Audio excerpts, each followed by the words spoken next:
In one of his many recordings stored within the Great Holocron, Jedi Grand Master Luke Skywalker said the following in regards to the role of the lightsaber in the Order's philosophy. The lightsaber is the weapon of a Jedi Knight. Though a true Jedi rarely uses it to settle a dispute, it is better to outthink and outmaneuver your opponent. But when forced, a Jedi strikes quickly and decisively. In peaceful times, the lightsaber is only a symbol of the fight we wage within ourselves, to keep us from taking the wrong path. Though sworn to peace above all else, the Jedi were not a purely pacifistic organization, having learned long ago that compassion must sometimes be tempered with might. As the millenniums passed and the art of lightsaber combat continued to evolve, there began to emerge an archetype of Jedi who enjoyed the fight. Not in the sadistic manner that a Sith might, but rather as an expression of the condition of their spirits. And few have embodied this ideology as completely as Anakin Skywalker. While a good man, at least for a while, he was never anything less than a warrior. His displays on the battlefield being just as legendary for their brutality as their sophistication. Starting as we always do with accolades, I want to first make it clear that I am not using Lucasfilm stunt coordinator Nick Gillard's personal leveling system as a basis for gauging Anakin's martial talents. The reasons for this are threefold. Firstly, while a few of his ideas did somewhat influence the lore that was being produced at the time, Gillard is not a storyteller. His job was to train the actors and make the fights look good on screen. It's not like he was sitting next to George Lucas in his office jotting down notes as he was writing the scripts. Secondly, it has been noted by multiple members of the Lucasfilm staff that they do not use Gillard's levels as a basis for their stories, instead appealing to past works in order to assure greater consistency. Lastly, and most importantly, is the fact that the logistics of Gillard's leveling system are both extremely ill-defined and blatantly contradicted in the Star Wars story itself. For example, he puts Anakin at a level 9 and Mace at a high level 8, yet Mace, objectively has more impressive dueling feats than Anakin, even in just the Revenge of the Sith film, to say nothing of the EU. Due to all of these factors and inconsistencies, I simply cannot in good conscience rely on Nick Gillard's system as a determinate factor in my assessment of Skywalker's saber skills, and will instead be deferring to the lore itself. As noted by multiple sources, Anakin Skywalker was one of the greatest sword masters to ever come out of the Jedi Order, attaining a level of skill comparable to history's greatest duelists in less than half the time. Addressing his era specifically, Anakin was widely considered to be the equal of his former master Obi-Wan Kenobi in terms of raw martial skill, with many, including Kenobi himself, considering the young knight to be the overall superior fighter due to his greater warrior's mentality. During their final duel aboard the Invisible Hand, the Sith Lord Count Dooku stated that Skywalker had grown to become the finest V Djem So stylist he had ever seen. Now, this praise is actually a lot more significant than I think people tend to realize, considering who Dooku is. As I think everyone knows by now, Dooku was close friends with Mace Windu and was originally trained by Yoda, both of whom are confirmed masters of all 7 classical saber forms, which of course includes V Djem So. Not only that, but we have seen throughout the Clone Wars that Dooku is skilled enough to at least hold his ground against Mace and Yoda in a serious fight. Despite all this, Dooku still regarded Skywalker to be the best V Djem So stylist he had ever seen, meaning that, at least in terms of pure V Djem So, Dooku thought Anakin was better than both Mace Windu and Yoda. I'll just give you a moment to let that sink in. Shifting into feats, Anakin Skywalker came into his own during one of the most tumultuous times in galactic history, and as both the poster boy for the Galactic Republic war effort and the dagger plunged into the heart of the old Jedi Order by Sidious, he was forced to do battle with many of the top-tier Force wielders of his era. During his raid on the Jedi Temple, Anakin fought Jedi Battle Master Sin Drollig and defeated him easily despite the Blade Master also having the aid of his students Bay and Wee Marliax. While I have stated in the past that Drolig was clearly more renowned for his teaching ability than his combative prowess, he was still a battle master and has been recognized by beings like Count Dooku as a highly skilled swordsman. So Skywalker's ability to just walk up and effortlessly curb stomp him and two of his students isn't exactly unimpressive. Rewinding back a bit to the Clone Wars, one of Anakin's most prolific opponents was the Dark Jedi Asajj Ventress, who actually viewed the Chosen One as one of her primary nemeses. The two fought each other many times, though their most notable duels took place on Yavin 4 and Coruscant in the beginning and latter stages of the war.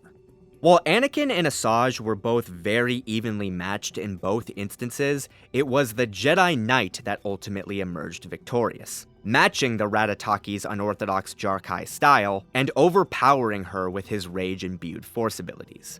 Now, just as I said with Mace in my previous matchup, these are extremely impressive showings for Skywalker since we are focusing exclusively on classic Asajj Ventress rather than the nerfed-to-hell version depicted in TCW. In the proper continuity, Ventress is strong enough to best Kit Fisto and hold serious parry with Obi-Wan Kenobi, so Anakin being able to not only match but defeat her is nothing to thumb your nose at. Jumping ahead a few months to Operation Nightfall, Anakin Skywalker confronted the renowned Jedi Council Master Shaak Ti and forced her to flee after a fierce engagement, effectively winning the fight by way of his foe's concession. As I think most of you guessed from my brief description, I am examining this fight purely through the lens of what is described in the Force Unleashed video game and its tie-in material. Why do I side with this version? Well, because the other version is fucking stupid. For those of you who don't know, there is an unedited, deleted scene from the Revenge of the Sith film that depicts Anakin casually walking into the temple's meditation chamber where Shaak Ti is just sitting there with her eyes closed and stabbing her in the back. Although this scene never made it into the film proper, it was later referenced in Season 6 of TCW despite the fact that TFU had long since offered its own version of the Jedi Master's death, which caused much debate. Now, while I am perfectly willing to accept George Lucas's word and certain attributes of TCW to a point, this is one I just can't get behind because, again, it's fucking stupid. Setting aside the idiocy of Shaak just abandoning her post as temple defender and sitting by herself in the chamber, since that can sort of be explained away with what is said in the Revenge of the Sith novel, there is no way in hell Skywalker would be able to sneak up on her like that. Shaak isn't as powerful as Anakin, but she's definitely powerful enough to sense his lethal intent before he can strike her, especially since her species literally possesses ultrasonic danger sense. TFU's depiction of events was far more sensible, stating that while T was in the meditation chamber when Anakin and the clones stormed the temple, she quickly rallied the other Jedi and fought back, even getting several young ones to safety before Anakin forced her to flee. While we never get a detailed description of how the duel played out, it is indisputable that Skywalker fought T and proved himself to be the stronger, with issue 51 of the Star Wars Vehicle Collection stating, and I quote, "Shaak Ti was at the Jedi Temple when Vader attacked, and narrowly escaped death at the hands of the immensely more powerful Sith Lord." Based on this choice of words, we can infer that while Shaak did put up some good resistance, Anakin's saber skill and power were simply too much for her to handle. Which is pretty nuts when you consider that Shaak was confirmed to be one of the strongest council masters of the era, and would later go toe-to-toe and nearly kill pre-prime Galen Marek, the secret apprentice admitting that he was lucky to have defeated her. So, yeah, this was not a nothing victory for Skywalker. Dialing the clock back a few months to the beginning of Revenge of the Sith, we have what I and many others consider to be Anakin Skywalker's second most notable and controversial displays of combative prowess. During his mission to rescue Chancellor Palpatine from the Invisible Hand, Anakin and his former master Obi-Wan Kenobi fought the powerful Sith Lord Count Dooku. While the pair of Jedi held the initial edge due to their prodigious skill and teamwork, Dooku was eventually able to turn the tables on them by disabling Kenobi with a combination of physical combat and force ability after the negotiator had been distracted by the Sith Lord's droid bodyguards, leaving Skywalker all alone. Spurred on by the loss of his mentor, Anakin dug deep and mollywopped Dooku, his unrelenting V Djem So onslaught coupled with the Count's severe fatigue, making his victory a foregone conclusion. Dooku attempted to save himself by undermining the young knight's resolve with psychological warfare, and though initially successful, the Sith Lord's fate was sealed when Palpatine's encouragement reignited the furnace that was Skywalker's heart. In a flash of fury that would make even the Sith of old shudder, Anakin sliced off Count Dooku's hands, and after a brief hesitation, killed him via decapitation, his first ever cold-blooded murder, but far from his last.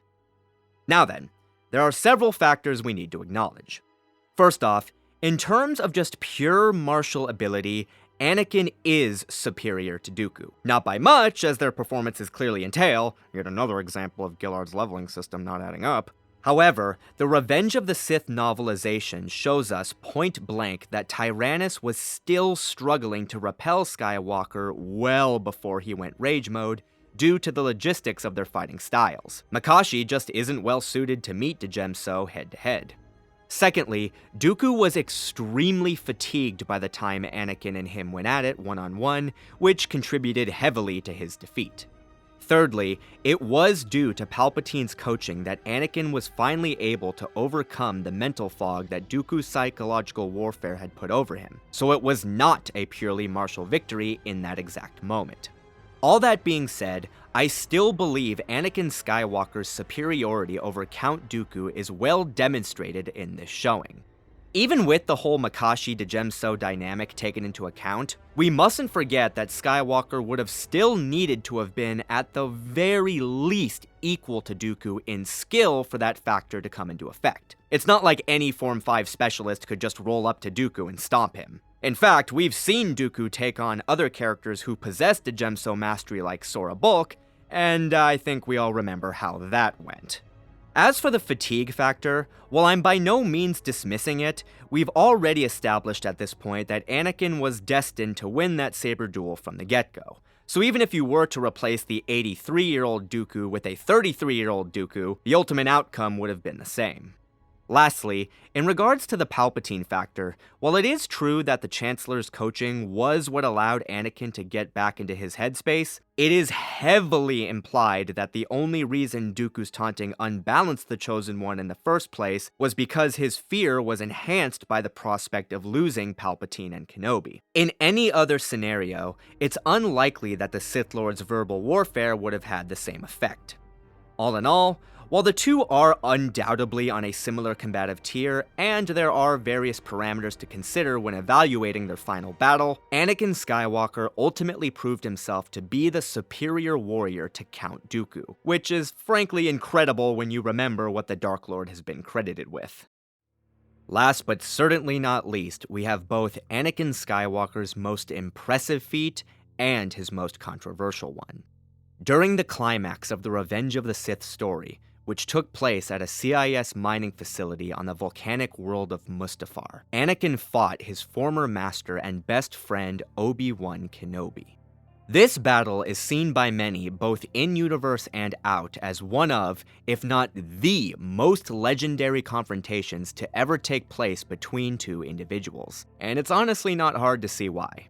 Having finally embraced the dark side, and driven even further to rage by the supposed betrayal of his wife, Anakin attacked Obi-Wan with a fury that dwarfed the volcanoes that erupted around them. Obi-Wan, meanwhile, fought with both purpose and uncertainty, his soul torn between the necessities of his duty and the love he held for the man before him. While the two were very evenly matched throughout the entirety of the duel, Anakin's arrogance combined with Obi-Wan's quick thinking ultimately led to his downfall. The Jedi Master faking the Sith apprentice out with a spearing dive that he quickly turned into a forward roll that left him barely teetering on the rim of a low cliff, just above the soft black sand and the lava river bank. Angrily realizing he'd been suckered, Anakin attempted to leap at Obi-Wan's back, but it was too late. Taking advantage of the momentary opening, Obi-Wan's whirl to parry severed Anakin's legs and left arm, and flung him to the edge of the lava shores, where the flames engulfed him. Anakin Skywalker was dead, but thanks to the timely arrival of his new master, Darth Vader survived. Now then, just as with the Dooku fight, there are many variables that need to be taken into account. Firstly, in terms of just pure martial skill, Anakin Skywalker and Obi-Wan Kenobi are equals. I don't give a damn what George Lucas might have intended, I don't give a damn what Nick Gillard says, and I don't give a damn what a single game guide vaguely implies. There are literally cargo ships worth of lore that go out of their way to both state and show that these two are on even footing when it comes to swordsmanship. The Revenge of the Sith novelization literally referring to them as complementary halves of a single warrior. Secondly, both, I repeat, both Anakin and Obi-Wan were going into this fight with severe mental handicaps. Anakin was extremely distraught by Padme and Obi-Wan's refusal to join him, and while these feelings of betrayal did strengthen his connection to the dark side, due to the fact that he was so new to this aspect of the Force at the time, the power essentially went to his head and hindered his tactical prowess. Obi-Wan, meanwhile, was still reeling from the near destruction of the Jedi Order, and was understandably upset at the prospect of having to kill the man he pretty much raised for the past 13 years. So it's really no surprise that he was a bit unbalanced. Thirdly, it was due to Anakin's hubris that Obi-Wan was able to succor him and leave him exposed into getting his limbs hacked off, so it was not a purely martial defeat. Now then, with all of that established, I can say without a shadow of a doubt that, yeah, the officials are right, Anakin is stronger than Obi-Wan, and this fight proves it.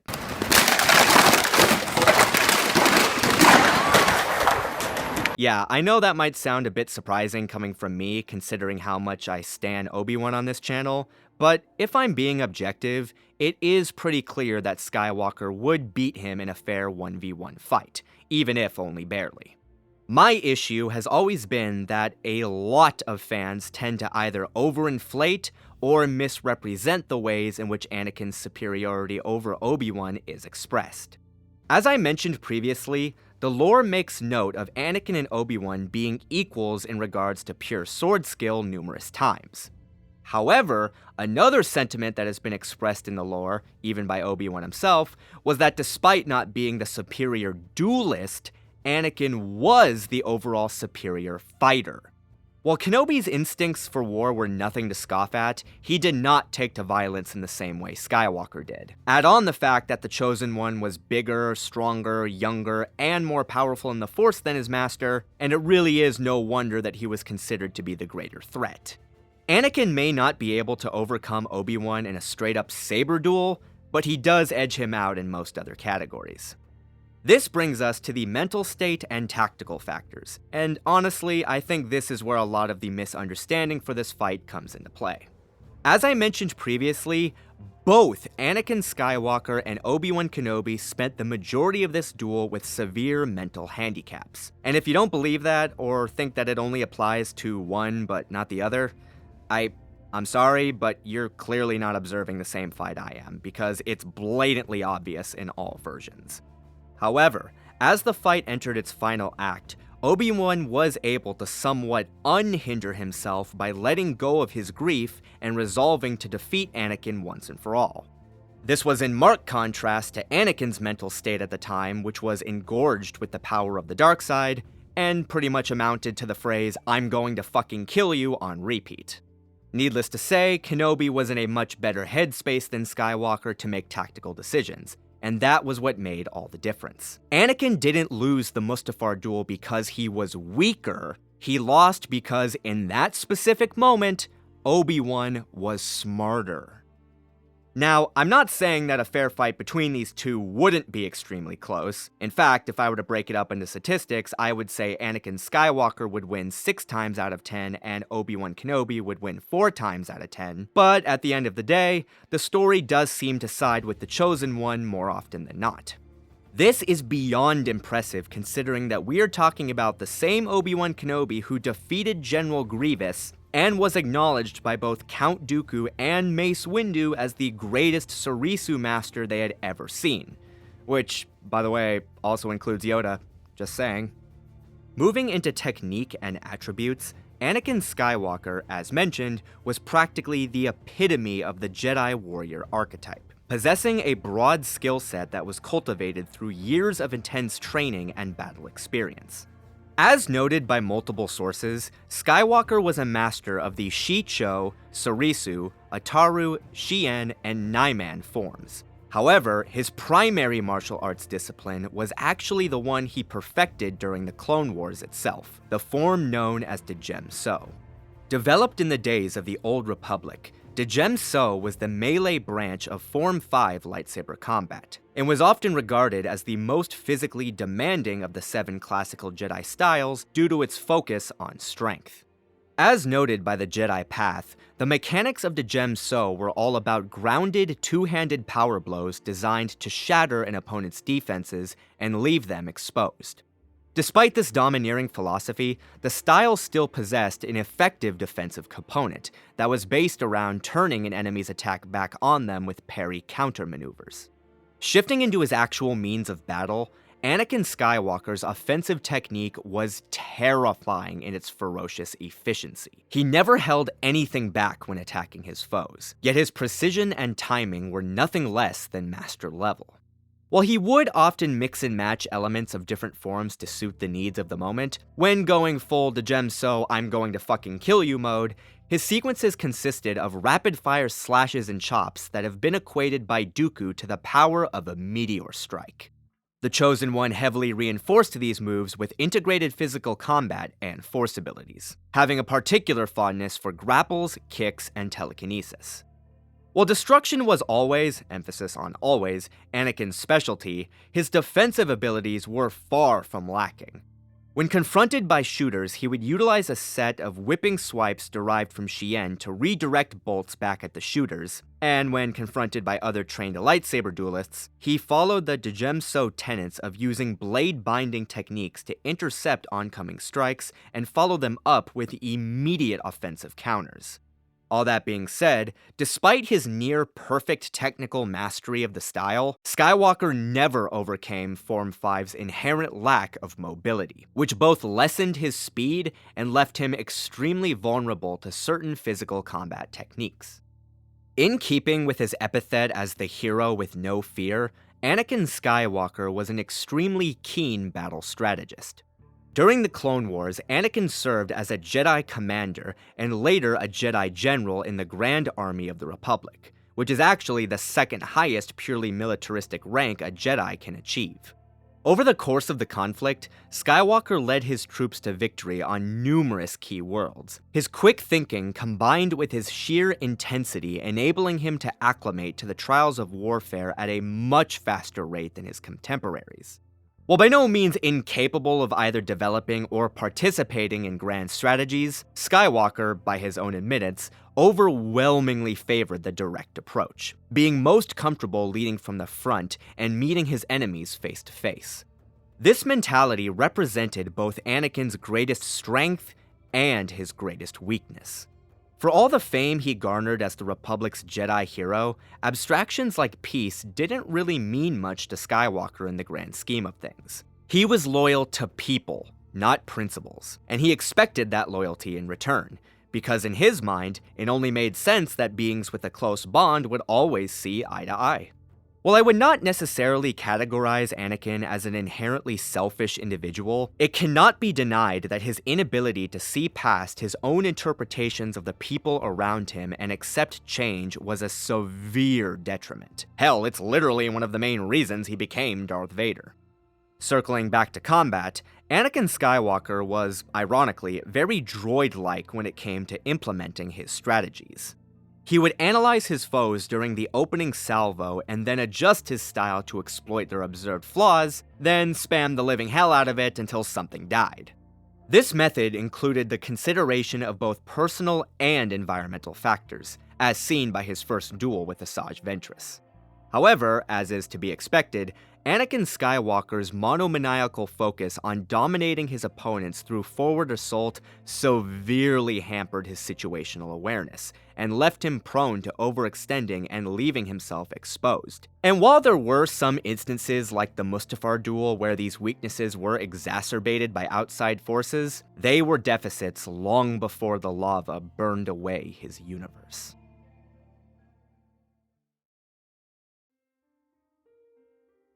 As mentioned previously, the Jedi Order, despite following a code of ethics centered around the preservation of peace, could not be considered as a purely pacifistic organization. The universe is large and cold, and the Jedi learned very quickly that some beings simply could not be reasoned with. As such, the art of lightsaber combat was born, and with it came an archetype of Jedi who reveled in the fight, and used it as a way of gaining greater personal insight. One of the reasons beings like Mace Windu and Luke Skywalker were such capable swordsmen was because they were among the few within their respective orders who viewed martial arts as just as much of an exercise in spirit as it was for body. Jaina Solo Fel was also one of those beings.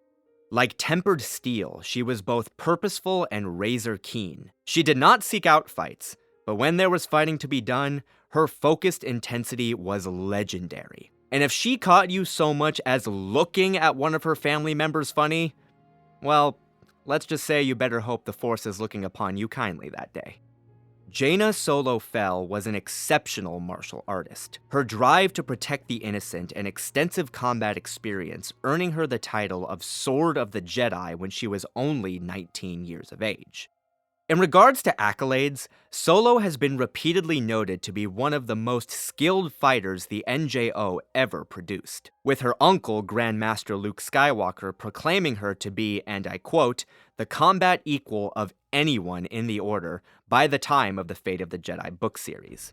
While this is admittedly a somewhat vague designation, given everything we know about Solo's characterization, I interpret it as Luke believing that by this point, his niece could stand on relatively equal footing with any living Jedi in terms of pure physical combat. This is actually a much more significant bit of praise than you might initially think, since the term equal of anyone in the Order includes all 11 Council Masters and Luke himself. And this is the same guy who's beaten Darth Vader, Darth Sidious, and Darth Caedus. So yeah, not exactly a weightless claim. Shifting into feats, Jaina Solo, like her grandfather before her, was forced to thrive in a universe infected by horrendous warfare. And due to both her warrior spirit and protective nature, she was often placed in conflict with the top-tier combatants of the era.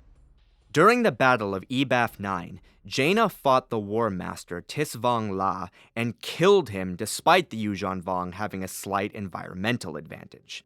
While this battle was obviously not a contest between two Force sensitives, I still think there is quite a bit to appreciate. As noted by pretty much every source to ever feature them, the Yuuzhan Vong possessed a natural immunity to practically every form of Force-based power, which obviously provided a bit of an edge when it came to engaging Jedi. Furthermore, the War Master title was only bestowed upon Vong who demonstrated the highest levels of military acumen, with Tisavong in particular being implied to be the strongest of this class during his era. Considering that we have witnessed other Vong of similar rank like Shado Shay fight council masters like Corran Horn, granted there's some context there, but still, it's not like he got one-shotted, combined with his many impressive displays of conquest, Tis Vong La is likely around the mid-Jedi Master level, or possibly even a little higher depending on how he chooses to conduct himself. If all that wasn't impressive enough, we must also not forget that Jaina was nowhere near her prime when her and Law fought, having only been knighted that same year. Granted, it was a very hard-fought battle, and Solo did kinda only win by taking advantage of Tesvog's rage and TK skewering him with her dropped saber, but again, if you're managing to even somewhat throw hands with a top Vong War Master at the age of 19, you're clearly on your way to some incredible things. Jumping ahead almost 2 decades to the Fate of the Jedi series, I would like to give a relatively brief bit of praise to Jaina Solo Fel's performance during the liberation of Coruscant. Although Jaina was, ironically, one of the few main characters not to have a clash with any of the big bads during this storyline, she did prove herself capable of mowing down rank-and-file members of the Lost Tribe of the Sith like they were nothing, even managing to kill an entire horde by herself despite being in a weakened state. Now, the level of impressiveness you can ascribe to these feats is a bit tricky, mainly because we know next to nothing about the Sith Jaina defeated, and the power levels of the Lost Tribe tend to be a bit inconsistent. However, considering that the bulk of the tribe's invading forces were made up of Sith Sabers, which was the rank equivalent of a Jedi Knight, we can assume that the majority of the Sith that Jaina defeated were around Knight level. I know that might not sound insanely impressive considering Jaina's saber skills at this point, but strength in numbers is a very real thing. Imagine you have TCW Ahsoka Tano. Now imagine her as a Darksider. Now imagine there's 12 of her. You see now how that would be at least a little bit of a challenge for most people? Hell, Luke himself even noted that despite the tribe's relative lack of skill, it would still be foolish of anyone not to completely focus during a battle with 6 Sith, and Jaina took on twice that amount while weakened. Is it a fodder feat? Yes. Is it a fodder feat with nothing going for it? Absolutely not. Rewinding back to the Yuuzhan Vong War, we have a feat for Jaina Solo that is very much the spiritual equivalent of Anakin's final battle with Count Dooku, i.e. it's easily the second most notable and controversial display of combat prowess the character has ever taken part in.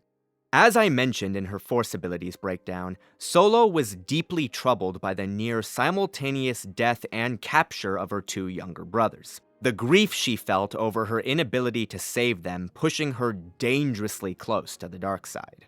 While she vaguely understood the potential consequences of delving into the shadows, Jaina attempted to use her darkness as a weapon against the Vong, believing that such power was the only way the war could be won. During this time, she was confronted by the Jedi Master Kyp Durron, who understood better than most the tenuous nature of the path the young Jedi was attempting to walk. Not really in the mood for a lecture, Jaina drew her saber and presented the elder Jedi with an offer, stating that if she beat him, he must fly under her command, and if he won, she would let go of her crusade and apprentice herself to him. Kyp agreed, and the two began to fight. While the duel was fairly even, neither walked away with a physical victory, as Durron was eventually able to talk no jutsu Solo into realizing the emptiness that is revenge.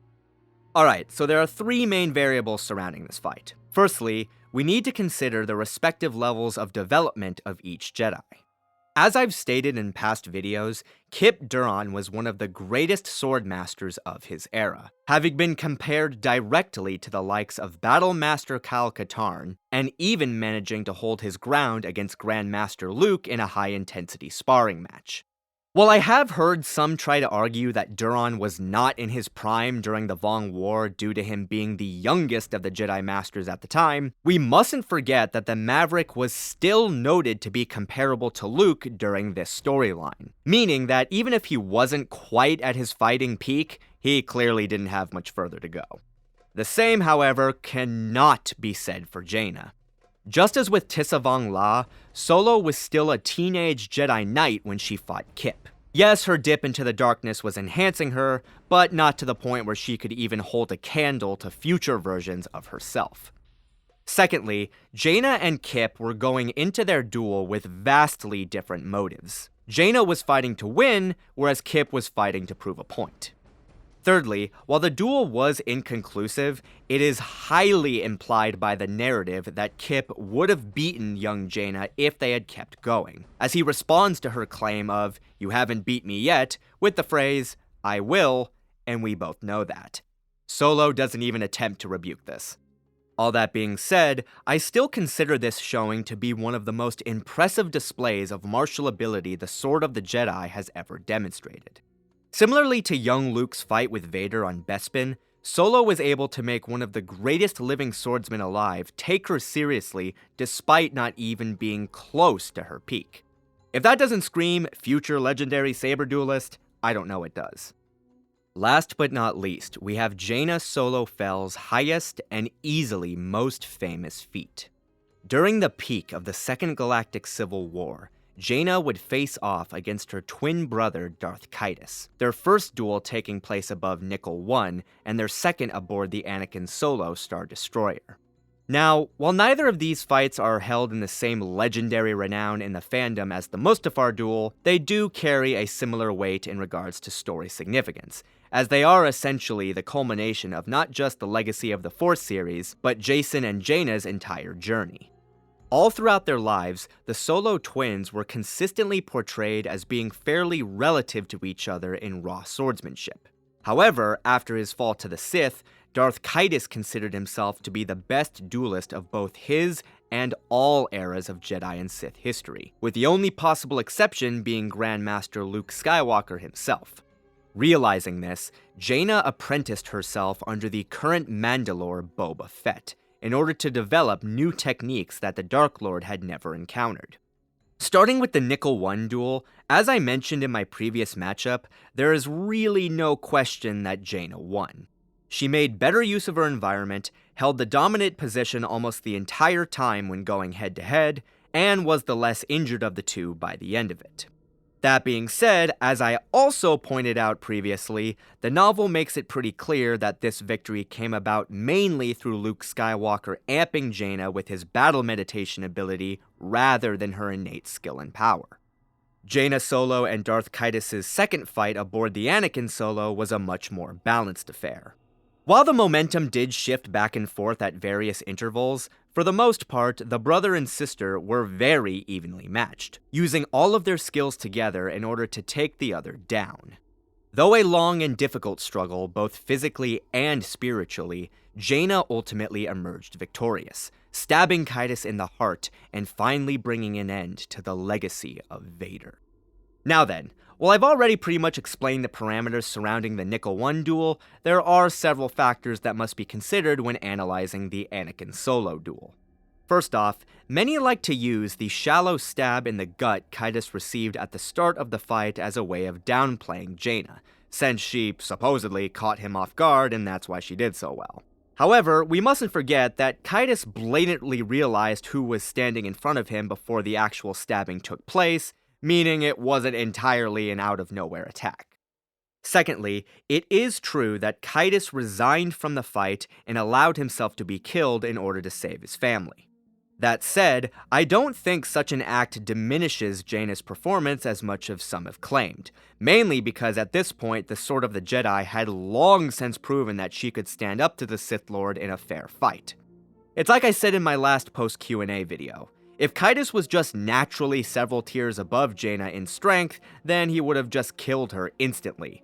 But he didn't. She resisted him and compelled his decision to die. It's not like he just went in there intending to lay down his life. Lastly, while the previous two variables do point towards the idea that Darth Caedus can be argued to be slightly above his sister in saber skills, this is specifically in reference to End of Legacy of the Force Jaina.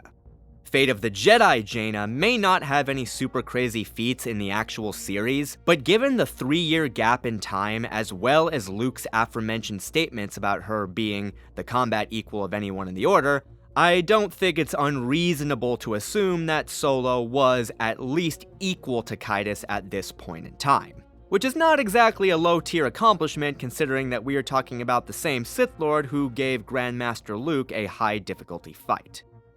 Moving into technique and attributes, Jaina Solo Fel was as pure a warrior as a lightsider could possibly be, possessing a broad skill set that was cultivated through decades of combat training and experience under the guidance of her various teachers. While the Jedi Master's exact martial discipline is not confirmed in any source, she, like her brother, was noted to have mastered all of the tenets at Luke's Yavin 4 Jedi Academy at the time of her enrollment. Which leads me to believe that her primary specialization was the 3 rings of defense. Essentially a hybrid of the strong, medium, and fast styles featured in the Dark Forces series, the 3 rings of defense was a simplistic tutorial style designed to introduce students of the Jedi Academy to the principles of lightsaber combat. The main difference obviously being that it functioned as a multi-layered singular style rather than 3 separate ones. As the Jedi Master Corran Horn described in the novel I, Jedi, the form consisted of 3 sets of unique stances and maneuvers that dealt with dueling at various ranges. The outer ring consisting of grand sweeping power attacks, the middle ring rapid short strikes used to intercept projectiles, and the inner ring tight conservative blocks to shunt aside and riposte against an enemy's attacks. Similarly, I believe that there are several very strong narrative implications that Jaina held a deep understanding, if not outright mastery, of all 7 classical lightsaber forms as well. In addition to being the most dedicated martial artist of her generation, Solo has consistently held her own and adapted to the fighting styles of characters who have both implicit and confirmed mastery of the various classical forms, which implies at the very least a strong academic understanding. Addressing her actual methodology, Jaina Solo Fel's offensive technique was obviously very Mandalorian-like after her training with Fett, to the point where I would even argue her as being an example of what a hypothetical Mandalorian Jedi would be like. Just as a well-trained crusader will utilize whatever tool or tactic is necessary to accomplish their mission, Jaina adopts whatever fighting style is necessary to bring down her opponents. While swordplay was obviously her bread and butter, if she can win a fight by either picking you off from a distance with her quiet snipe, or just clubbing you over the head with the butt of her pistol, she will. This sort of unorthodox style made her dangerously unpredictable, particularly when one considers her extensive combat experience. As far as her pure saber attacks went, Jaina, again, much like her brother, seemed to favor the middle ring, as her assaults were often described as consisting of heavy-handed slashes and stabs, yet with little to no overextension. The Jedi Master reinforced these sequences with integrated physical combat and force abilities, having a particular fondness for targeted punches, telekinesis, and shatterpoint. Shifting over to defense, Jaina Solo clearly built her personal style around the sequences of the inner ring and very possibly Xian. When engaging shooters, even those as skilled as the Vong, she would redirect projectiles back at them as though she were playing tennis, and when engaging with other duelists, she relied on tight, conservative parries to shunt aside incoming strikes, while a precise shifting of weight and stance enabled the facilitation of deft evasions. During her duel with Darth Caedus, Jaina showcased the ability to deflect both his whipping saber attacks and his force lightning in equal measure, which, if nothing else, speaks towards her ability to tailor her defense to different threats. Unsurprisingly, for a woman who has spent half her life training and the other half fighting, Jaina Solo Fel's strategic prowess was as sharp as her Beskad. During the Yuuzhan-Vong War, Jaina held the title of Commanding Officer of the legendary Rogue Squadron, as well as a somewhat unofficial title of Jedi General during the Second Galactic Civil War. Over the course of these conflicts, Solo proved that she was very much her grandfather's descendant, as she too held a strong bond with the troops she led into battle, and was noted to have adapted incredibly quickly to the trials of warfare. That being said, she did have several strategic traits all her own. While she did have a strong preference for head-to-head engagements, Solo was never hesitant about forming grand strategies, utilizing stealth tactics, or even adopting a purely defensive stance when the need arose, having learned long ago the folly of charging in blindly. This mentality represented the duality of Jaina Solo's character. Despite ostensibly presenting herself as the stern, tough girl who's never bothered by anything, Jaina was actually a very caring individual. It's just that she was very selective in who she shared her love with. As strange as it may sound, think of her almost like a Tolkien-style dwarf warrior. She won't laugh with you much, she won't hug you much, but if something or someone threatens you in any way, she will literally die to keep you safe if that's what it takes. No more is this sort of detached love clearly demonstrated than in the first act of the novel Legacy of the Force Invincible.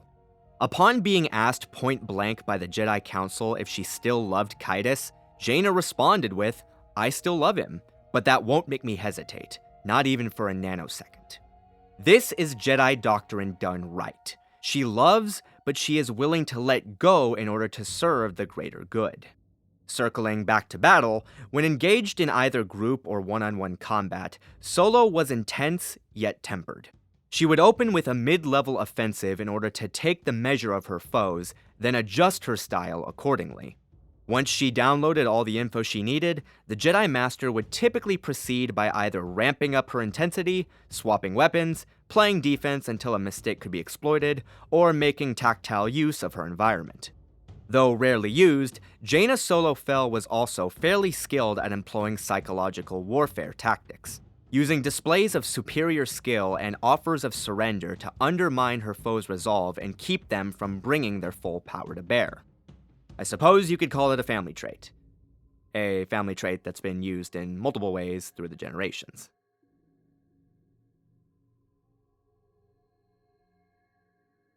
And at long last, we have finally reached the final leg of our journey. While the distribution of edges is not quite even like it usually is, given that no advantage was awarded for physicality/equipment, and Jaina was only awarded the Force edge by the skin of her teeth, this makes martial arts training and combat strategy the deciding factor, and therefore I shall be proceeding directly into the final verdict.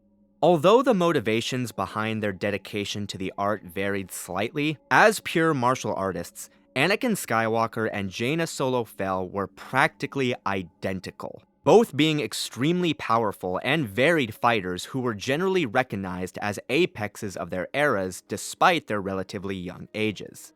Starting with the comparison of their feats, the two Jedi, again, boasted very similar experiences. You'd almost think they were related or something.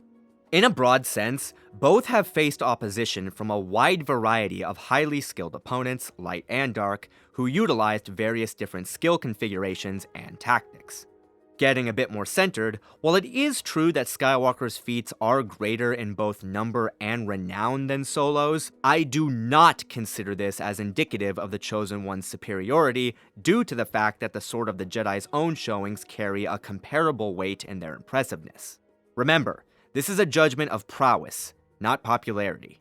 With that in mind, just as with Mace vs. Caedus, the real meat of this section comes through comparing their highest end showings.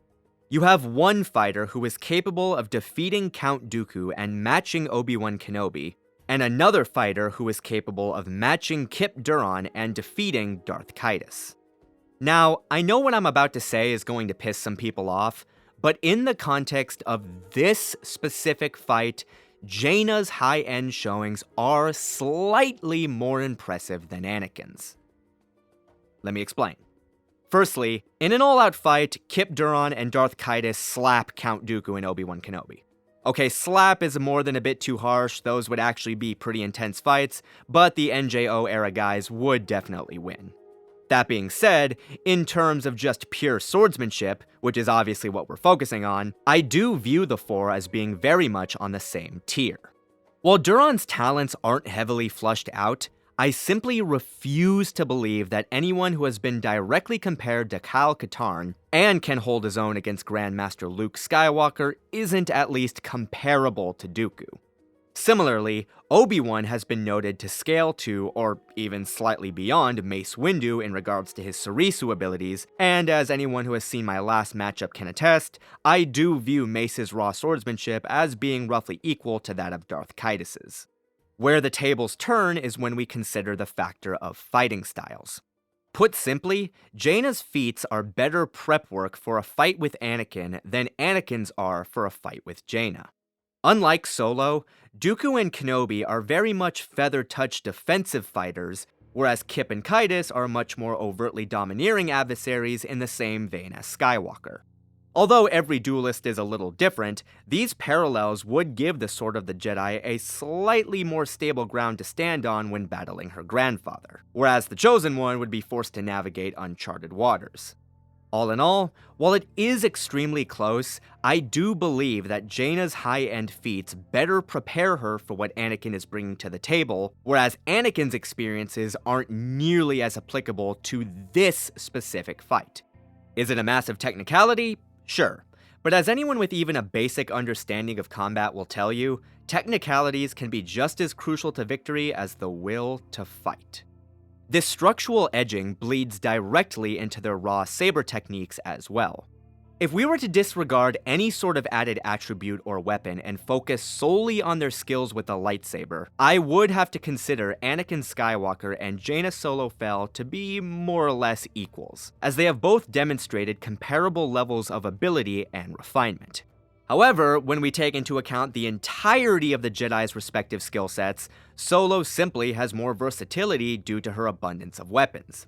Again, lightsabers are her go-to, but her guns give her a massive edge in regards to range and area of effect, and her Beskad enables her to employ techniques that are literally impossible for an energy blade. I know those might sound like strange points considering what I said about multi-weapon attack sequences in relation to Mace versus Caedus, but there are several key differences. Firstly, Mace is a much more experienced fighter than Anakin, so attributes don't apply equally. Secondly, unlike with Caedus, Jaina does not have a saber disadvantage with her opponent, so her special techniques are an enhancement rather than an equalizer. And lastly, Skywalker has never been shown defeating an opponent of Solo skill level who employed such tactics, and unlike with Windu, there is no narrative implication that he could. In fact, the opposite is kind of implied if you factor in his performance against Cad Bane. I don't, because I respect his character, but the general idea is still implied either way. The final ember on the pyre is the combatants' respective tactical prowess. Personal philosophies have little to no bearing in a fight, so I won't bother comparing them. Though I will say that of the two, Jaina definitely understood the Jedi ways far better than her grandfather ever did. Both are accomplished military commanders who have led their forces to victory in a variety of settings. Well, I suppose you could make the argument that Anakin has more experience as a boots-on-the-ground general due to Jaina spending the majority of her military career behind the controls of her starfighter. It's hardly anything to get worked up about. What is worth diving into is each Jedi's respective levels of battle intelligence and the strategic methods they employ in single combat.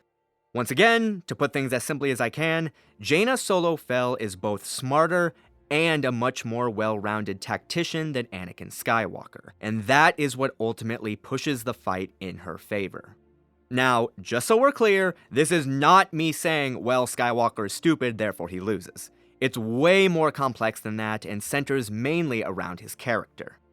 I used to think that Anakin was a massively overrated combatant, but once I got over my own bias and I started to seriously examine him, I actually now think he's one of, if not the most unique warriors in the entire Star Wars setting. Due to his impeccable physical ability, masterful swordsmanship, and his position as a literal focal point of destiny as the Chosen One, Anakin Skywalker can theoretically win any fight. If he gets revved up enough, he's going to win, and I say that while being fully aware of just how godlike certain forceful beings can be. The problem is the fact that Anakin is aware of his power, but interprets it in a manner that stifles him. While I would never refer to Skywalker as a talent coaster, it is pretty inarguable that he is starting from a position of superiority more often than he is not. He's a self-admitted hothead whose tactics are based around the direct application of strength and little else because it's never failed him, and in the few instances where it does, his response is just digging deeper and powering through rather than adjusting. The biggest failure of Anakin Skywalker, both as a character and as a combatant, is that he is simply too rigid to accept the ever-changing universe around him. He's not stupid, but his monomaniacal focus on his enemy does leave him vulnerable to more tactically motivated actions. And it is worth noting that just about every single one of his major defeats has been the direct result of someone exposing his hubris. By contrast, Jaina Solo Fel may also be a bit of a hothead herself, but when shit gets serious, she is capable of simmering down and taking the more tactically advantageous route. Unlike her grandfather, Jaina understands that a fight is about more than who's inherently stronger, that a sharp mind and a deep understanding of the environment can be just as lethal as a lightsaber. She may prefer the direct approach, but it's by no means something she's dependent on. She will use whatever weapon, tactic, or environmental attribute she needs to win the day.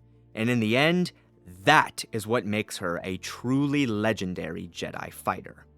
Overall, when it comes to their abilities as martial artists and combat strategists, the disparity between Anakin Skywalker and Jaina Solo Fel is equivalent to the conclusions we came to when comparing them as Force wielders. While they match each other almost perfectly when it comes to raw skill, Jaina boasts a more viable set of combat feats, along with a keener tactical mind, the makeup of which would be viable in this specific fight. Add in the Jedi Master's slight force ability advantage, and there's only one conclusion we can come to. The battle between Anakin Skywalker and Jaina Solo Fel would play out very much like a combination of the first battle between Anakin Skywalker and Asajj Ventress in chapters 18 and 19 of the Clone Wars microseries by Genndy Tartakovsky, and the final battle between Anakin Skywalker and Obi-Wan Kenobi on Mustafar, specifically the version of the duel that was presented in the Revenge of the Sith novelization by Matthew Stover. The duel would begin with a stare-down, the two Jedi assessing each other as their Force auras began to build. Then, in a flash, the two super beings would ignite their sabers and crash into each other, blue fans and sheets of purple sparking the landscape like lightning. While the ferocity of Anakin's opening salvo would initially blunt Jaina's forward assault, the Jedi Master would not succumb, recognizing her foe's parallels with past opponents and slowly adjusting her style into a mixture of attack and defense. Once the two found a comfortable rhythm, they would begin a multi-hour dance of lethal intent. Sabers, fists, feet, blaster bolts, and force blasts flying in all directions. In the end, both would be utterly exhausted, but Jaina would be in a much better headspace due to her resolve, whereas Anakin would only be getting more frustrated. No longer able to think clearly, Anakin would be unable to defend himself once Jaina took advantage of his inevitable overextension and unleashed everything she had into one final perfectly timed sequence. In short order, Anakin Skywalker would be cut to ribbons, and as his body hit the ground with a thud, Jaina Solo Fel would stand, battered and bleeding, but at peace with her victory. I declare Jaina Solo Fel, the Sword of the Jedi, the victor. Well guys, I hope you enjoyed this entry in Versus Series Season 7. As always, please leave your thoughts and questions in the comment section below. May the Force be with you, stay safe, and I'll see you guys later.